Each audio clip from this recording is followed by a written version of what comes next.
Doctor Who is back for the second part of Spyfall, the 2-part season premiere. And oh boy, we're going to break it all down on the Doctor Who Aftershow. Let's master reviewing. I'm Maria Menounos, and you're tuned in to AfterBuzz TV, the ESPN of TV talk. Now, let the buzz begin. Hey everybody, welcome back, Whovians, to AfterBuzz TV for the Doctor Who Aftershow. Oh, I'm excited to break this down. I'm Zach Wilson, and I have no shame on the pun that opened today's show, even as my co-hosts looked at me in horror. But who are my co-hosts today? We've got Adrian Snow. Hello, everyone. And we got Dave Child. Hi, I'm Dave. Happy to be here. Please, everyone, calm down. Oh, this is all the applause. We got 2 new Doctor Who episodes in 4 days. I know. Is it 4 days? After a year without. It's the holiday break. I have no concept of what time is anymore, which is a perfect moment for Doctor Who to come back into our lives. This is a good episode. I enjoyed this. Yeah. What'd you guys think? I feel like the last one was so action-packed, and it was so full of, like, things are happening and keep revving up. And I kept wondering, like, oh, how are they going to top this? And this one, it kind of took a quieter seat. I don't know. It had, like, laser shoes, which was great. Finally, we had laser shoes. But it also, like, it didn't feel like a lot of the stuff that it culminated in a off-screen kind of device that I kind of wish, I don't know. I kind of wanted a bit more action to the whole thing. Yeah, I thought it was okay. I think I felt like for them to cast some of the heavy hitters that they cast, like I didn't feel like the Daniel Barton character had much of a payoff. Right. Didn't quite understand. I feel like they kind of rushed through who the Kasaavians were. Kasaavians? Kasaavan? I want to say it was Kasaavan. Kasaavan. There's 2 A's in the middle. 2 A's, yeah. They rushed through the reveal of that, so I was kind of left like, what was happening? And because I didn't get a chance to rewatch it, I kind of had to like just go with what I was able to pull together. I was trying to figure out what they really wanted. They wanted to upload and basically use our brains as hard drives. But that's what I got, but I couldn't understand quite why. I will say you got that's absolutely true. I'm still a little unsure what the goal of the plan was. Right. And that's like I think where the episode kind of faltered. I had a good time because I was enjoying this like the mystery of the Master, and I'm not sure it's like it paid off entirely, but I enjoyed the ride of these 2 episodes. I love the splitting of the story in this. I love the Doctor being stranded in time, and then the companions kind of trying to figure out, and that whole Bill and Tedding the situation. I thought that was kind of nice. Yeah. Like I loved all that stuff, and I liked how they kind of came together, and the Ada Lovelace, all of that stuff was awesome. It was nice. I kind of spoiled Ada Lovelace and Noir and Ayat Khan for myself because I was researching them. Right, as I was watching it, and I was like, "Oh, they're both computer." Oh, okay, I know what this is. I was like, I know exactly where they're going. But they hadn't revealed it yet. How was Noor a computer like? She was a British wireless spy, operator, as well as the first female wireless operator. Wireless operator.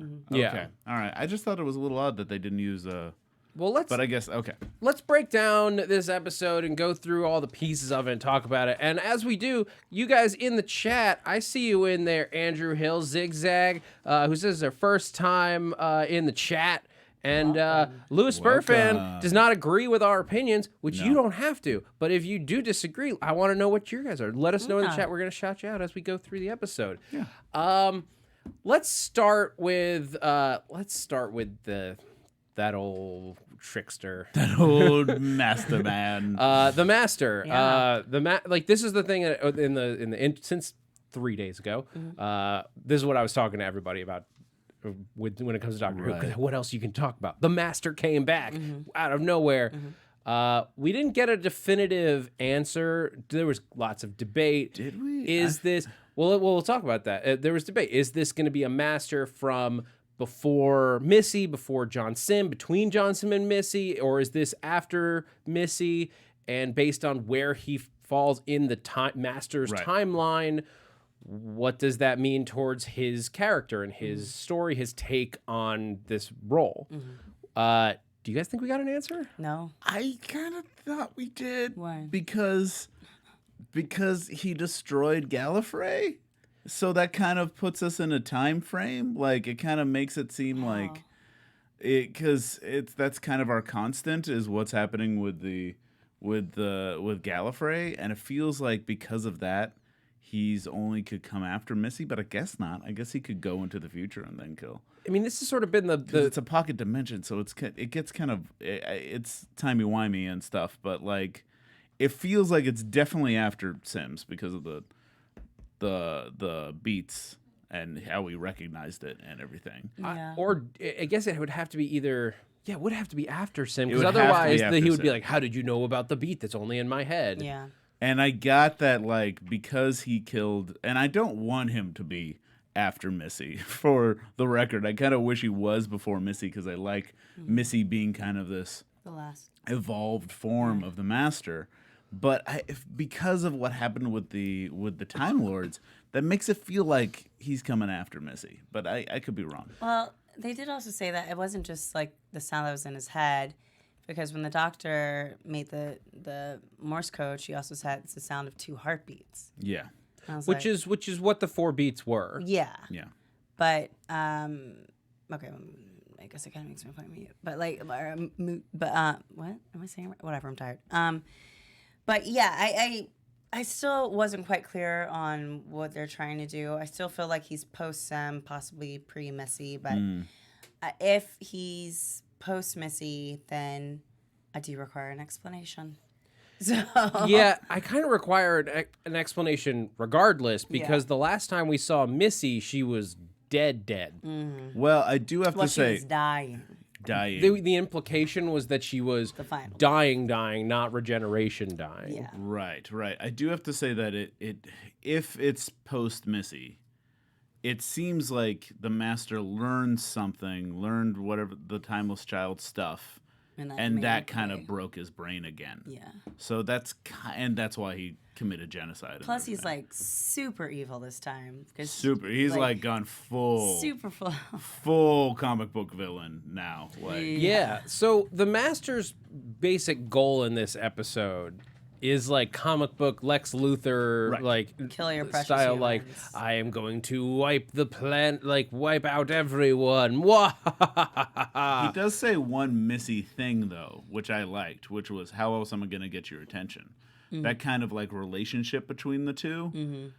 That reminded me of Missy, and that made me miss Missy. Yeah. But like, there is some sort of weird cat and mouse thing behind what he's doing. Like, he's just playing with his best friend. Well, that's what I think the best versions of the Master and the Doctor are, is when it does, it reminds you of, it's not necessarily the relationship between like Lex Luthor and Superman. Like, they have a specific dynamic, but like Lex Luthor is separated, but it's the Joker and Batman, or it's Moriarty and Sherlock Holmes, where it's not even necessarily about anyone around them. It's just I'm gonna mess with other people just for you. Yeah. Yeah. And that's, I think, the strongest relationship, when like the Master's conquering worlds, Like Lego just Batman. so he can like say Exactly. hi. I think Joker Batman is probably the best like example of that, because of Lego Batman, and also just like, Kingdom Come Joker, like all that stuff. It feels very.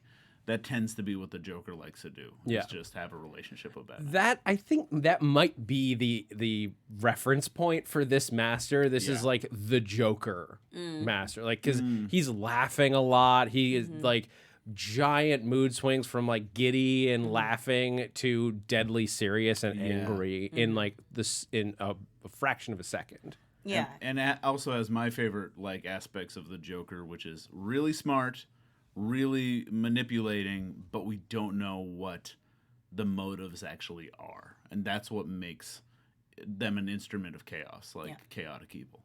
So in that way, very This very guy's Joker. definitely chaotic evil. Yeah. In this take, like, I felt like Missy was like maybe neutral evil. Like, there wasn't like really a callousness to it. I don't know. When Missy's first introduced, she's just casually killing people left and right. That is true. Like, Yeah, but also becomes kind of a very neutral character towards the end, where it is like, can be bad, but also can be good. It's kind of a back and forth. Yeah. Yeah, I mean, that's what made Missy such an interesting take on the Master. Yeah. And they're going to have to do a great job with this one to even come close to it because of how strong and how so much recent growth. Missy was. Michelle Gomez is so good. She's the best part of Sabrina, too. But so the Master, and then you have the Kasaavians, and Still. he's manipulating them. They do feel kind of like throwaway villains Underwritten. in this. Like they. Yeah, I thought they showed a lot of promise in part 1. And so I was like looking forward. I'm glad I was kind of right with the whole computer thing. Yeah. Like I felt like, they are kind of ones and zeros that are kind of trying to take over. But they just didn't, they didn't follow through. Maybe they'll come back or something, but. So they wanted to use us as hard drives. Yeah, they wanted to upload. But, like, for what? Is this like when you take, because everyone's taken way too many photos on their phone, so they've like maxed out their data, and they're like, we don't have any storage. Like there's a theory that we're gonna max out our storage points at a certain level. Yeah. As humans? Like we're gonna just build up so much data that we don't. It's not like we delete old Well, stuff. that would be I interesting. mean, that's kind of what happens I forget what as we get is that older. what- it's not the singularity, but there's some. There's a term for this like theory that we'll run out of digital space. Run out of digital space. That would be interesting because that would also be like, I kind of wish they did that because that would be a play off of overpopulation. Maybe they're an overpopulated, like they have too much data and now they need a new place to live. They need a new place to like be a part of stuff. So that's why they want to kind of take over our brains. Yeah, and maybe they'll bring him back. I think I could be wrong, but didn't they bring back the first episode villain later? Am I wrong? Last year, Tim. yes, Yeah. Tim Shaw, Tim Shaw. was in the premiere. Never heard from again until That the came finale. right. Yeah. So that's what, that would be nice because I just feel like they kind of got underserved in this and in service of the Master story, which I completely understand. But at the same time, it was like a lot of information to take in, especially when they introduced the 2 historical figures or 3 historical figures. Right. I'm like, okay, but what about this alien race? Yeah, Yeah. it was Can you especially tell me because more?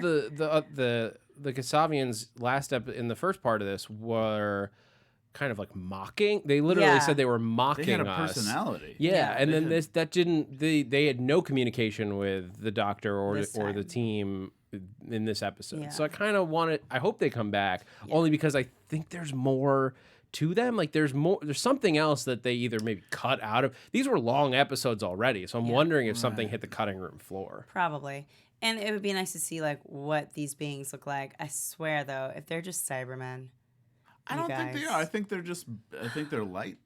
I think we've seen them in different forms. Like when they're Well, she moving says that around they're their trying to world. get through their dimension, and so it seems like they can't fully. That's what she was saying. Like they can't fully enter. But in the carpet world, isn't that kind of like the upside down? Isn't that kind of their dimension? And we saw them in that world, and it was just like little things of light. Traces of connecting. light, maybe. They're I like feel like that's where synapses. their observer, where they go to observe. It's like the space between. Like if there's a space between the Right. call it upside down kinda- and Earth, it would be like that. It did sound like the Doctor was like, "Oh, and this is your world." It said enough that it was like kind of like That's how I took it. Like this is their universe or their okay. like. I still That's don't what it looks understand like. why That's they kind of kept bummer. bringing Ada there.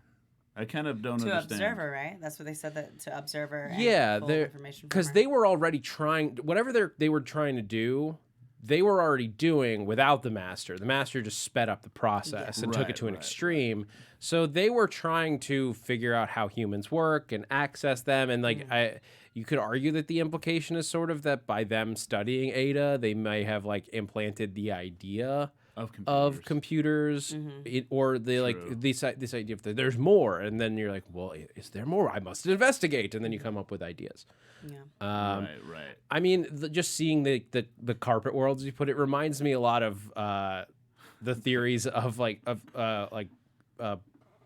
quantum physics where there's quarks and neutrons and all that stuff where they look weird in different shapes, and they have that in those in the animations of what those look like. They always look like those sort of semi-transparent. Also, they lines. look like those little lines were twisty, so they kind of look like DNA. Yeah. And then they brought in the idea that DNA is a form of information storage, and that's why they're doing this. Yeah. So I think it was all leaning towards that, and I do like bringing in these like important moments of computer history. Yeah. With Ada Lovelace and everything. And it was nice that they talked about all the women in computer history. Yeah. Because women were the first computer programmers. For real talk. It's real. Hidden Figures. What I felt, I guess they wanted to be in Paris and everything, so that's why they had Noir. But I was wondering why they didn't bring in. There's a famous actress who actually invented wireless, like, and I'm blanking on her name, so I'll get back to this. Yeah. But she's a famous historical figure and a famous actress who went and created Wi-Fi as we know it, and then went back to acting. Marlene Dietrich. Oh, Marlene Dietrich. Marlene Dietrich, I think. I'm gonna. According to my 4-second Google search, Hedy Lamarr. Hedy Lamarr. Oh, Hedy That's Lamarr it. did that? It's Hedy Lamarr. That's Headley. Okay. Sorry, I Hedy Lamarr. can't Headley? not say Not do Hedy? that. It's Hedy. The real person. Hedy, The yeah. real person is Hedy Lamarr. Okay, yeah, the Hedy. Blazing Saddles character that I'm making a joke about okay. is Hedy Lamarr. Oh, okay. Okay. Okay. Fair enough. Oh, cool. I'm sorry. That's my favorite book. I Well, can't- I that's can't not. like, which is an awesome fact and really cool. But she wasn't like in Paris, I think, during that time, No, and I so mean- I think that's why they picked Noir, who was like, the first wireless operator, but kind of like computer adjacent. I don't know. I did not know that about it was Hedy like- Lamarr. They Yeah, got isn't that great? Taken off track, right? They got taken off track when Ada touched. Is kind of like the original thing. Yeah, but also they had also like Noir everyone has- was connected to Historical moments in computers. So And it's like I wish I had had more time to look up a little bit more about Noir, but Yeah. I have yeah. to go read a Hedy Lamarr biography now. Yeah. This is really fascinating. Like, she basically invented like a wireless communication system in the 40s, so same time period. But the government said, "What do you want us to do with this?" in World War II, and was like, "No." Yeah. It didn't use it. Well, used it a little bit. It kind of came back later in all the Wi-Fi. She invented Wi-Fi. It didn't use it in World War II. Yeah. is what I mean. Right. there's a ton of Anyway, times where women We did could- something amazing and then men came and took all the credit. Albert Einstein, we do it. It happens all the time. I mean, this episode could have gone to like the glitz and glam of 1940s Hollywood. Right. Which But I they may have to do an American accent sometimes. Yeah. That's a struggle in Doctor Who sometimes. I'm just keeping it real. Maybe later. Maybe we can meet Hedy Lamarr in a future Doctor Who episode. yeah. Not done with it. But anyway, President. back on track towards talking about weird aliens and stuff. Yeah. With hats. So I did appreciate going and pulling these historical figures, and I love when the Doctor. It reminded me of Dinosaurs on a Spaceship, where the Doctor's just like plucking random people out of history to Yeah. become the companions for that episode. Right. It was nice to see. I enjoyed that aspect in as much that it was fun to see. I do wish that they had put a little bit more focus on what they established in part 1. Yeah. And I just felt like also when it climaxed, when it reached the end, when it was like the Silver Lady became very important, and then also being like, and I already did the thing, and then it just worked, and I kind of felt it didn't feel like the trickery that Doctor Who sometimes feels like, where they're being sneaky with how they succeed. Yeah. And especially considering the last one had like getting on it. I mean, this had the airplane too, but getting on the airplane, like a chase with like shooting guns and a motorcycle chase. This had Nazis, yes, but it didn't really have. Well, I think they were trying to make it like part 1 was supposed to be like a spy send up, and part 2 is like classic Who. Where it's Classic. just, It did feel like classic. There's lasers coming out of Graham's shoes. That and was he's great. tap dancing essentially. That was great. You're like, Don't "What?" move, or I'll give you the old soft shoe. Yeah. That made me laugh. I did feel like they forgot about Ryan's cufflinks until the very end. It's like, and rocket cufflinks too. We need to show this at least once. Was anyone else at that moment where they're like shooting at it with lasers and rockets? I'm Right. like, does anyone try just like pushing it over? Yeah. Yeah. Like, yeah. I think I turned to you, Dave, while we were watching. Was just like push. Oh, Like, that's that's what I was trying to say. I was like, Give it a shot. nobody even like ran at it, or like tried to take the glass off, or like. That did remind me of another good moment that I liked was when the Master shows up in Lovelace's time and she uses the steam-powered gun and the grenade and everything, and you just have the Doctor being like, I do not approve of this. Yeah. Just to be like, I still don't like guns. But even though this is helping, I'm not doing not it. doing it. She's doing it. I'm You're not doing doing it. it. Yeah. It was, well, I thought it was a weird beat when they had Daniel Barton kill his mom. Like, Yeah, why? I was Yeah, like, whoa, the mommy issues. yeah, I was like, oh, we got mommy issues. But it was just kind of like, okay. I don't know. I also thought they were going to lead to something where he's transformed her Yeah. into some sort of new human that is blended with these things. I thought we were leading towards that. I just wanted to see the end result. Show me the end result of what they're doing. Like, show me at least one person who's transformed in the way with which they're discussing. I also just don't like it when evil characters are doing stuff for the sake of being evil. Yeah. And that felt like a very evil thing to do without Yeah. any real reason. So I kind of need a little bit more. Yeah. Like even the Master has more, where you feel like there's a relationship there and they're playing with it, blah, blah, blah, and using other people's as pawns because the only people that matter in the world are the Doctor and the Master. That's great. So, but the Master also did say that he spent 70 years in the 20th century, or Yeah. 77 years trying to get back. So, was there at one point then where the Master overlapped with the Master as the Prime Minister? And like, I don't know. I think there was like an article, I didn't get to read it, but about like, did Doctor Who just set up a continuity issue? Because it was like, wait, he got landlocked. So does that mean on that Earth. during the end of time, when John Sim uses that machine to turn everybody in the world into John Sim Master, the Master got turned into John Sim Master?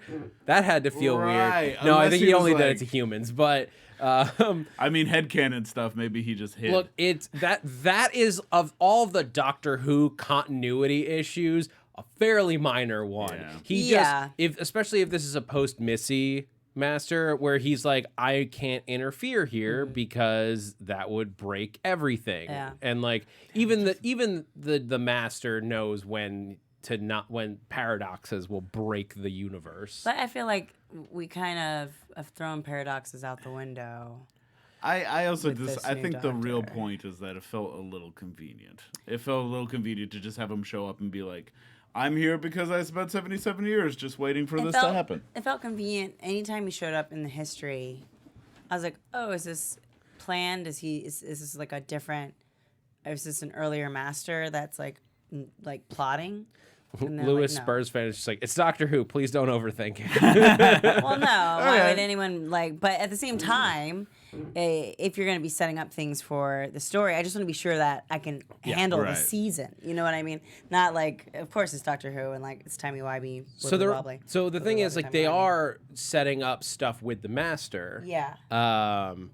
Because like they dropped, so we finally brought back that thing from last season in episode 2, the Timeless Child. Yeah, which we said once, and then we never talked again. about at length in that Yeah. after show, and then it was never heard of again Yeah. until now. Now it's back, and what does it mean? Still don't know. I don't remember if I dropped this theory last time, but it starts. So the facts that we have, the Master learned something about like the founding fathers of Gallifrey, how the they liked origins of the Time Lords, that freaked him out to such a crazy extent that he needed to murder everyone.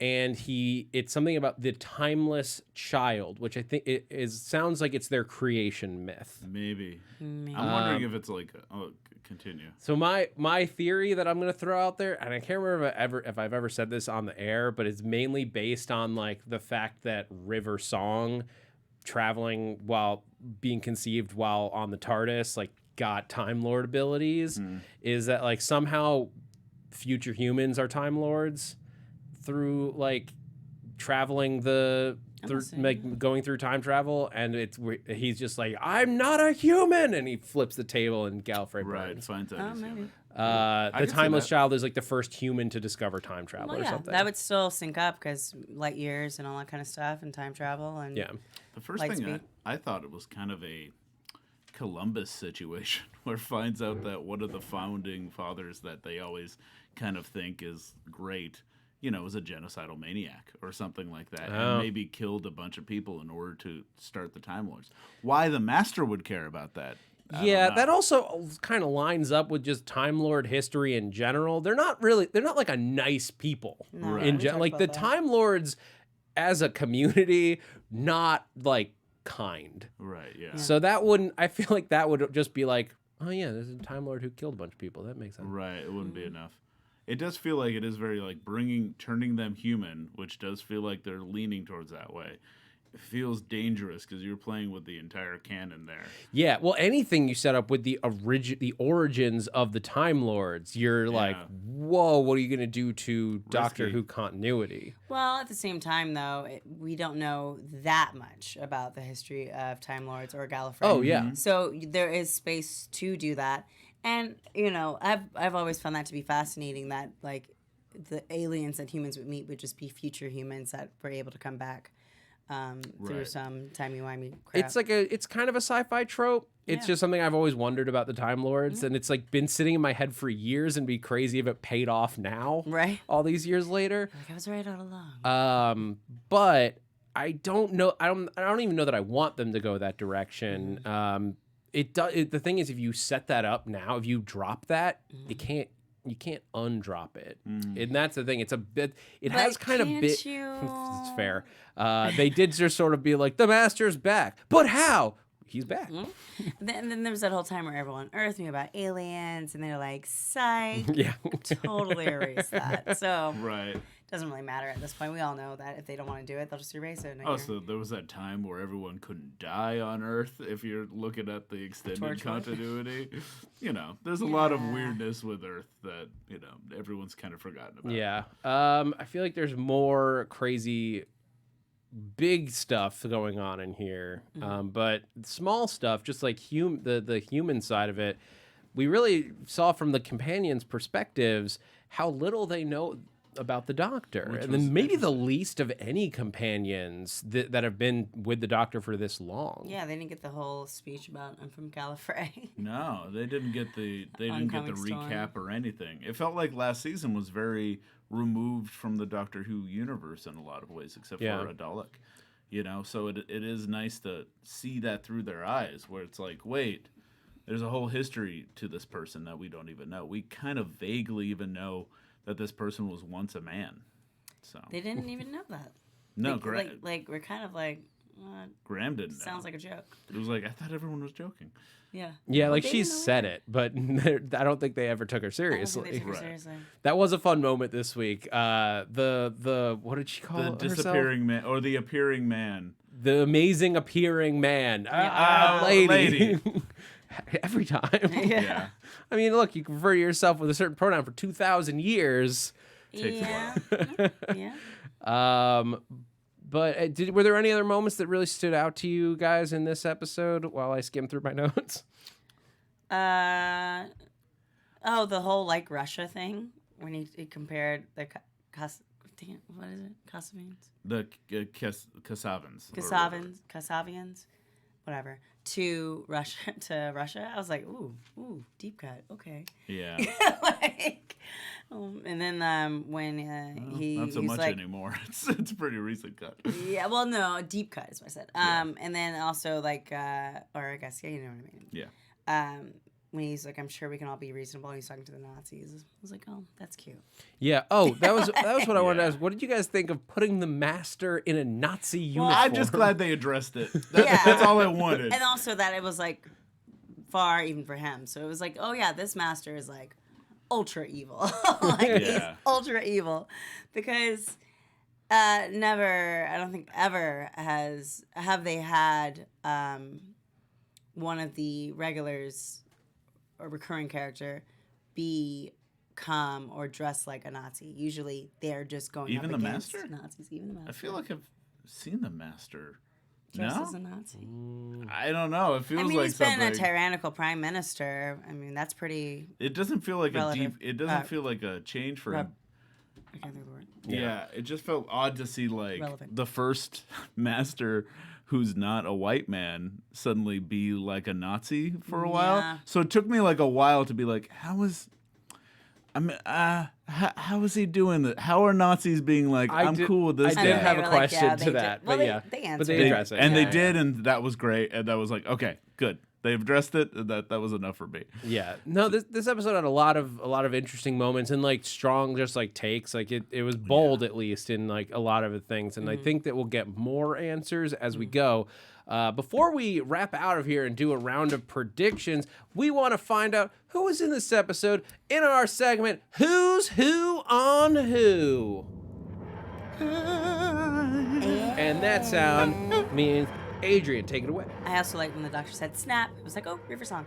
All right, so I would just want to give a shout out to the real women who were out there. We talked about them a little bit, but Ada Lovelace was an English mathematician known for her work on the analytical engine, and she was one of the first computer programmers, or was the very first computer programmer, essentially. Right. Kind of created the whole idea of computing. And she was Lord Byron's daughter. Is that what it was? Yeah, Yeah. yeah. She's just, Which is kind of amazing. rocking it back in the 1800s. So shout out to Ada Lovelace. I'm going to be quick about this. Yeah. Noor Inayat Khan, as we said before, was a British spy and also the first Muslim war heroine. I always say that wrong. And first female wireless operator. Yeah. She was also a published author under the name Nora Baker. And unfortunately, she did die a year later in a concentration camp. So she didn't survive World War II. And then the actress who portrayed her was Aurora Marion. She's a Dutch actress. This is actually one of her bigger credits, so she's up and coming in a way. She's up next. She has Echoes of the Past and then a TV show called Parliament. And then the woman who portrayed Ada Lovelace was Sylvie Briggs. She's known for Cold Feet, Kingdom, Seize the Day, and this is also like her fourth credit. Then lastly, I did want to talk about the telepathic contact between the Doctor and the Master. Because Yes. they did a nice little throwback to saying, like, you're not the only one who can be classic. And I kind of didn't have a lot of time to look this up, but one of the few times where that is used is in The Three Doctors from 1972, when the three different versions of the Doctor come together to do some stuff. I'm sorry. I'm not a classic person, y'all. No, that's a great okay. poll because I haven't seen The Three Doctors. It's one Yeah. of the ones that I'm like, it's like on my list of like I have to sit down and watch these things. But I had a feeling, I was I've like, seen it a long oh, time ago, but I forget it now. yeah. But it did feel like that makes sense. It didn't feel like a stretch to have like No. two Time Lords communicating Yeah. telepathically, because we kind of always forget that the Doctor has these Other powers. telepathic like skills that not always used. But it was nice to see because we don't ever really see it with the new series. So Right. I just want to give it a shout out. And I did double check, and Ada Lovelace is the only legitimate child of Lord Byron. Has legitimate. other children, but Asterisks. only legitimate one with Lady Byron. All right. Legit. Well, Asterisks, we've run out of time for this episode. Our time machine doesn't work as well as we had hoped. But can't bill real intended. quick, let's just do a prediction each before we sign off. Okay. Your AfterBuzz TV prediction. My guess is we might not see a lot of Master this season. I bet we're only going to see the Master towards the end of the season. I feel like they're going to do what we did with like Tim Shaw, was that his name? We'll have the Master be the one that appears. We might not see the Kasaavian again. So All right. I also feel the same way. I think we're going to go on a few more capers.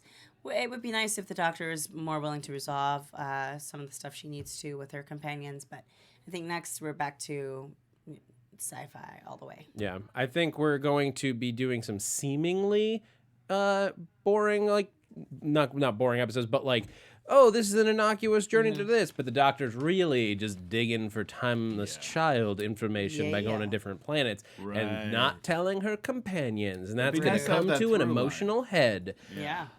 Guys, thank you so much for joining us here at AfterBuzz TV for the Doctor Who Aftershow. I've been Zach Wilson. You can find me on Twitter and Instagram at @ZachWilson. I also have another podcast, two podcasts that I do. One here at AfterBuzz on Popcorn Talk, Marvel Movie News, where we just shout about Marvel every Thursday at 1 p.m. And also I have a show called Ships in the Night, where we take two characters from different universes and we just come up with their fan fiction crossover romance story. It's super weird, and it's called Ships in the Night. Dave's been on it. It's goofy. Cool. I'm Adrian Snow. You can follow me on Twitter and Instagram at Miss Adrian Snow. You can also catch me in 2 hours for the Dracula after show for Netflix, and then most likely January 15th for the Magicians after show when that show returns. And I'm Dave Child. You can find me at MrDaveChild on the Twitters and the Instagram. I believe I'm coming back for Legends of Tomorrow, so you'll see me in more timey-wimey stuff. So keep a lookout. My name is Dave Child. All right, guys, this has been the Doctor Who After Show. Thanks for geeking out with us. Our founder, Kevin Undergaro, and me, Maria Menounos, would like to thank you for tuning in to AfterBuzz TV. Remember, we're not just the first, we're the biggest in the world, and we're the only destination for all your favorite TV shows. Whatever you crave, we've got it. So go to AfterBuzzTV.com and check out our lineup. Buzz you later. The views expressed herein are those of the hosts only and do not necessarily reflect the views of AfterBuzz TV or its owners or principals.